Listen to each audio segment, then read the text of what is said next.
Budget जे आहे so त्याचे दोन आयाम आहे. एक म्हणजे जमा आणि दुसरा म्हणजे खर्च. आता जमा आणि खर्चाचे पण दोन आयाम पडतात. एक म्हणजे महसुली जमा आणि दुसरं म्हणजे भांडवली जमा. तर मी तुम्हाला एक शॉर्टकट सांगतो. तो शॉर्टकट लक्षात ठेवायचा आहे म्हणजे गेमच फिनिश होतो याचा. अशी जमा एकदा मिळाली सरकारला की परत द्यायची गरज नसते. एक बार मिल गई तो मिल गई. No liability at all. So त्याला काय म्हणायचं?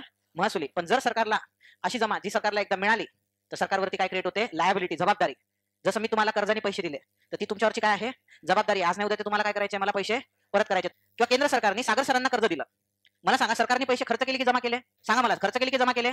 खर्च केले. आता सागर सरांना कर्ज मिळाल्यामुळे सागर सरांना काय द्यावं लागणार आहे सरकारला? व्याज. मग सागर सरांकडून सरकारला मिळालेलं व्याज ही जमा आहे की खर्च आहे? जमा. पण व्याज कोणाला परत करायची गरज असते का रे सरकारला? नाही. म्हणून व्याज पण कोणती जमा आहे? महसुली जमा. कोणती जमा आहे? महसूल. तसंच तुम्ही सरकारकडे दंड भरता. भरता की नाही? 200 ची पावती फाटल्यावर म्हणता का वापस पाहिजे माझे पैसे? नाही म्हणू शकत. एकदा गेले तर गेले. आलं लक्षात? तसंच सरकारला काय मिळत असतात रे? अनुदान. अनुदान म्हणजे अमेरिका देत असते, गरीब देश आहे म्हणून आता भेटत नाही. 1974 पर्यंत भारताला काय मिळाले? आंतरराष्ट्रीय अनुदान. की जर मित्राकडून तुम्हाला मदत म्हणून पैसे मिळाले तर तुम्हाला ते परत देण्याची लायबिलिटी असते का रे? नाही. ती तुमची कोणती जमा मग? महसुली जमा. आणि कर्ज जर मिळालं तर भांडवली जमा. कारण आज नाही उद्या वापस द्यावं लागते. भारत सरकारने कर्ज घेतलं म्हणजे पैसे जमा झाले. पण कोणती जमा? भांडवली जमा. कारण कर्ज घेतल्यानंतर आज नाही उद्या वापस द्यावं लागते की नाही? कर्ज दिल्यावर सरकारचा काय झाला?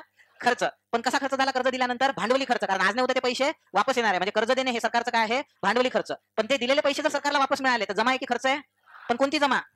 का बरं? कारण कधी काळी पैसे दिले होते म्हणून आता ते काय मिळाले? वापस. म्हणून कर्जाची पुनर्प्राप्ती भांडवली जमा आहे.